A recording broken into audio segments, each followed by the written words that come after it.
Hello, everyone. Thank you for joining the presentation on our research, knowledge, attitudes, and practices regarding acne and associated factors for knowledge among school children in Piliyandala Educational Zone. Acne vulgaris is one of the commonest dermatological challenges faced by people of different age groups, especially adolescents. Despite the high prevalence of acne, there are deficiencies in the knowledge about it, leading to many myths and misconceptions. People obtain information from their peers or from the internet and tend to use various homemade remedies and over the counter products without seeking medical advice, which can aggravate the condition and harm the skin. Also, acne has a psycho-emotional impact on the quality of life. To minimize this, there is a need for all students to have access to appropriate information and health services. The general objective of our research is to determine the knowledge, attitudes, and practices regarding acne and associated factors for knowledge among school children in Piliyandala Educational Zone. We have four specific objectives. The first one is to describe the knowledge about known risk factors for acne and source of knowledge among the target population. The second one is to determine the attitudes about acne among the target population. The third one is to describe the practices with regards to acne. And the final one is to assess the association between knowledge and the associated factors among the target population. As our study setting, we chose two government schools in the Piliyandala Educational Zone. Our study design is a descriptive cross-sectional study.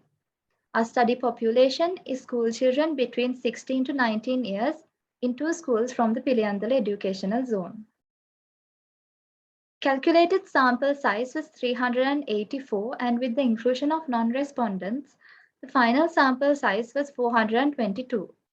However, due to the COVID-19 pandemic, a sample size of only 154 students could be obtained. Our sampling technique is cluster sampling. A printed self-administered questionnaire was used as the study instrument. In data analysis, the relevant variables were analyzed in percentages and their associations were established using chi-square test from SPSS software. A p-value of less than 0.05 was taken as the significance level. Ethical approval was obtained from the Ethics Review Committee of the Faculty of Medical Sciences, University of Sri Jayawardhanapura. Here are some highlights of our research results. A majority reported that they suffer from acne. Approximately half of the students had adequate knowledge on acne. Majority used mass media like internet as the source of knowledge.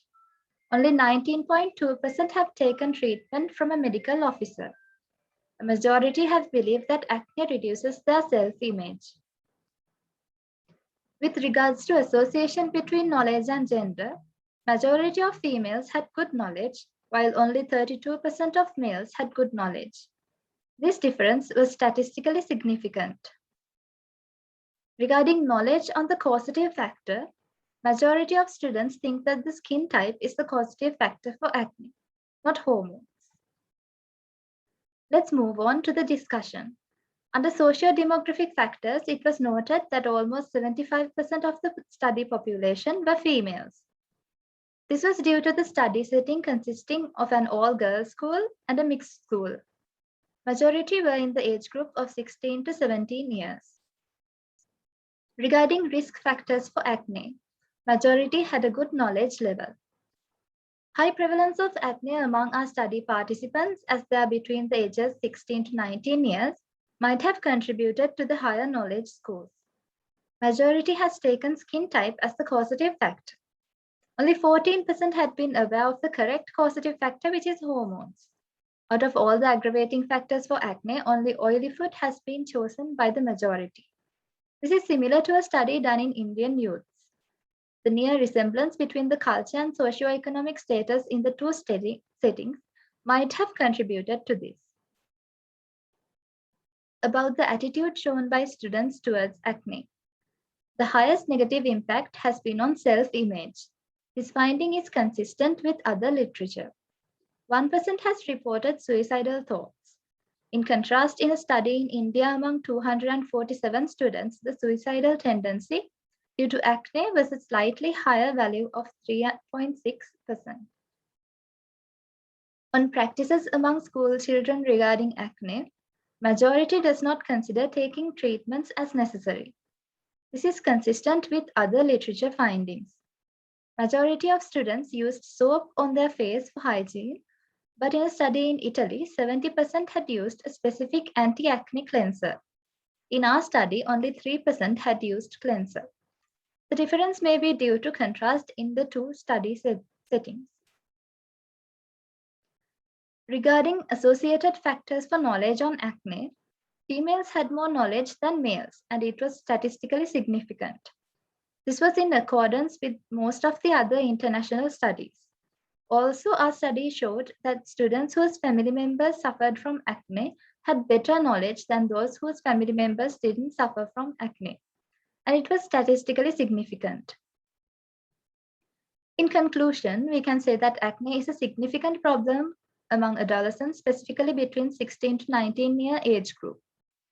Even though majority has a good level of knowledge, there is a lack of knowledge regarding the causative factor of acne, which is hormones. Popular sources of knowledge are the internet, family members, and television. Majority of the study population believe that acne has a negative impact on self-image. Tendency to take over-the-counter drugs and home remedies is higher than the tendency to seek treatments from a qualified medical practitioner. There is a statistically significant association between female gender and good knowledge on acne. Another statistically significant association is there between having family members who suffer from acne and good knowledge on acne. We recommend organizing educational programs for students about causative factors and aggravating factors of acne. Also, students should be educated with coping strategies for psychologically challenging situations like problems with self-esteem and self-image, social withdrawal, anger, preoccupation with acne, and anxiety. Students should be encouraged to seek knowledge from medical professionals rather than from family members and friends. Also, we would like to recommend conducting a larger scale study to assess other significant associations with knowledge. These are the references we used. Thank you.